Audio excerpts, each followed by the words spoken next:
Contaba recién Laura que la inflación venía subiendo y este es el primer mes en los últimos medio año en el que dejó de subir, sí, llamémosle. A ver, no es que dejó de haber inflación.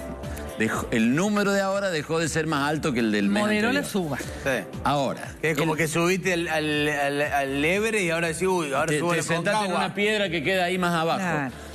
Vamos a este punto. Que haya habido alguien que festejaba en el gobierno es un símbolo de que viven en Narnia, porque 7,8% es una inflación altísima, intolerable para cualquier país. Ya vamos a ver los datos del resto de la región. De la región, sí. Es la inflación de un año de muchos países, sí, o más. Sí, bueno, Estados Unidos, por ejemplo, que está bajando también la inflación, todos los países del mundo, menos Argentina, están bajando la inflación después de lo que subió por la pandemia y las medidas restrictivas que se tomaron y demás. Estados Unidos esta semana reconoció una inflación del 4% anual, o sea, en los últimos 12 meses, el 4%. Nosotros tenemos 8 en un mes. 0,3 el último mes. Mira, esa es la región. Argentina lidera en mayo el ranking de los países con mayor inflación mensual, más incluso que Venezuela. Venezuela en mayo 7,6, en Argentina 7,8%. El resto está en lo que se llama el club del 0, del cual Argentina no participa. Todos han tenido en el mes menos de un punto. Mira, Uruguay 0,01, Chile 0,1, pero Paraguay aparte con 0. ratios anuales, o sea, uno mira los últimos 12 meses, que a la Argentina le da 114, en Chile le da el 8,7, a Uruguay le da el 7, Paraguay 0, Bolivia 0,5, Perú 0,3. Venezuela tiene menos que nosotros. Venezuela tiene menos que la Argentina, Colombia 0,43, Brasil 0,38. Todos tienen la misma problemática o han tenido la misma problemática de la guerra, la misma problemática de la pandemia, y además muchos de estos países no son grandes productores de alimentos como lo es la Argentina, que podría en algún punto, sobre todo con tanta intervención del Estado que tiene aquí el sector de alimentos, aceites, trigo y demás, podría haber moderado la inflación. En el mes, 5,8% sobre tenemos el Banco Central más generoso de todo el continente, seguramente, ¿no? Para emitir billetes. Generoso es bueno. Sí. Y hoy podría ser imprudente. Se produjeron declaraciones del presidente Alberto Fernández, que le estaba haciendo una nota a unos chicos de la universidad, creo, fueron a hacerle una nota. Bueno, él generosamente, me parece bien, le concede una entrevista a unos chicos que iban a hacer un trabajo práctico de la universidad. Y le responde el tema de la inflación de una manera, para mí, antológica, pero veamos. En este contexto, podés decir, bueno, tu inflación llegó al 100%, o podés decir, bueno, tu inflación se multiplicó por 2, cuando en el resto del mundo se multiplicaba por 6, por 7, por 8, por 10. Podés decir eso, ¿sí? Podés decirlo. Tenés los dos análisis. De cualquier manera, no se puede vivir con una inflación del 100%. Eso sí, en eso vamos a estar de acuerdo vos y yo. Y cuando yo hacía... Bueno, menos mal que hice esa última aclaración, porque claro, él habla, creo que mencionó Alemania. Si vos partís de inflación 0 y después tenés 6, evidentemente aumentó el 600%. Es una barbaridad. Y en Argentina aumentó nada más que el 100% la inflación, porque la duplicamos nomás. La duplicamos. O sea, mientras 114. en Alemania la multiplicaron por 6, por 7, nosotros solamente la multiplicamos por 2. A ver. Falaz. Primero que hay una mentira de base, porque todos esos países que aumentaron la inflación empezaron a bajar después. Hoy están bajando. Sí, claro. Hoy ya no tienen esos números, ya han vuelto a bajar. Argentina no bajó. Argentina subió y siguió subiendo. Recién este mes tiene un gradito. Y después, con ese tema matemático raro que hizo, qué sé yo, vamos a suponer que vas a Alemania y un año no tiene accidentes, no muere nadie por accidente de tránsito. Es un país perfecto, no murió nadie por ningún accidente de tránsito. En Argentina murieron 10.000 en accidente de tránsito. Al año siguiente, en Alemania chocó un micro y murieron 20 personas. Entonces se multiplicó por 20 la cantidad de muertos en Alemania. Y en Argentina, en vez de 10.000, hubo 20.000, solo por 2.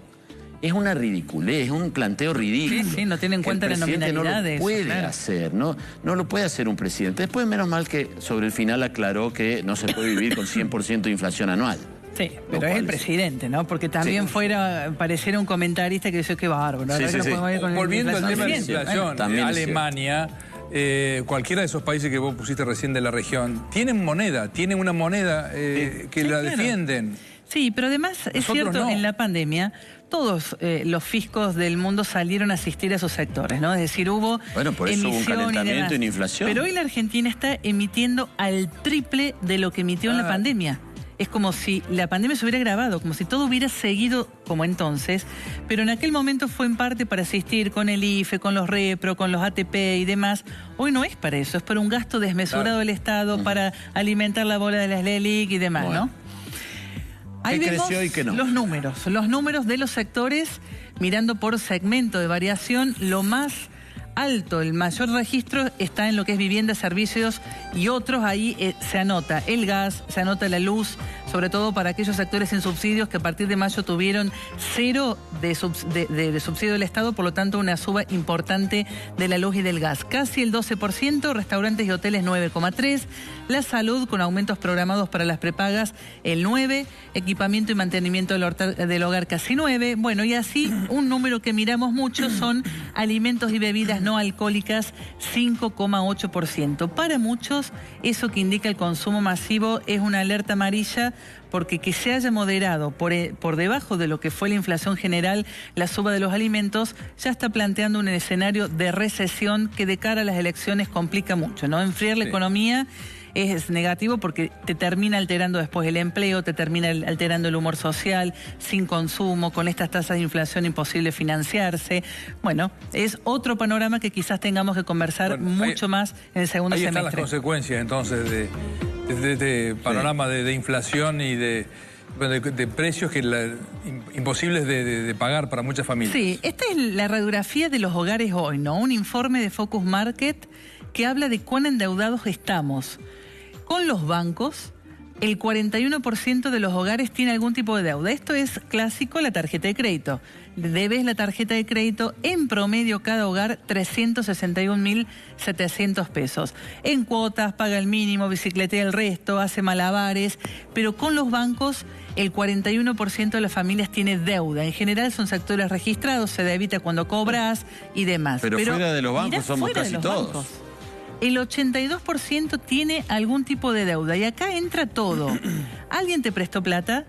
En algunos casos una financiera, alguien de la esquina, una familia, un tío, el suegro, el yerno y demás.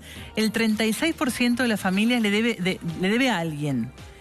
El 25% pidió fiado al comercio, la carnicería, el almacén, te debo, después te traigo. El 12% se financia con el fisco, no paga los impuestos. Como saben que no te van a rematar ni la casa ni el auto, decís, bueno, esto que espere, no lo pago. El 11% no paga expensas, no paga gastos comunes y demás. Y el 9% no paga servicios. Acá, la luz, el agua y el gas, vos podés no pagarlo un mes, 2 meses, pero no más porque viene el corte, claro. Pero podés entrar en mora con la escuela, podés entrar en mora con la academia y demás, pedir que te aguanten. Bueno, 189.000 pesos promedio por hogar, esa deuda no bancaria. Les cuento un dato que me llamó mucho la atención, que se lo escuché hoy a un dirigente de empresario. Dice que si una empresa en la Argentina, constituida legalmente, tiene que pagar el 100% de la carga impositiva del Estado Nacional, eso se lleva, escuché ese dato, el 106% de las utilidades de la empresa. Es decir, si pagara todos los impuestos no puede funcionar. No podría funcionar, o tendría que endeudarse para pagar impuestos porque no le alcanzan las utilidades. Dice que ese número en el mundo racionalmente es el 50%. El 50% de las utilidades lo pagan impuestos. En Argentina el 106%. Ergo, no se puede vivir sin evadir impuestos. O sin, no sé si la palabra es evadir, porque es un término o penal. Le marcas un margen tremendo que después se ven los precios, ¿no? Es decir, forzás tus utilidades vía precio. Bueno, y en este mismo marco de todo lo que estamos hablando, Massa autorizó a vender autos sin impuestos en Santa Cruz. Sí. Así es, autos importados, ¿no? Importados. Sí. Con dólares que no hay. Sí, de una manera impuestos que no hay. Ridícula, porque lo tenés que comprar y después creo que no lo puedes vender por 5 años. Bueno, es el capitalismo y por 90 días o no sé por cuánto tiempo no puedes cruzar de provincia. Me engendro a alguien. ¿Por qué Santa Cruz sí y Salta no? ¿Qué sé yo? No sé, empecemos. ¿Y por qué no le bajás el IVA al arroz, por ejemplo? No, Sacarle los impuestos me llamó a los mucho la alimentos, atención ¿no? 21%.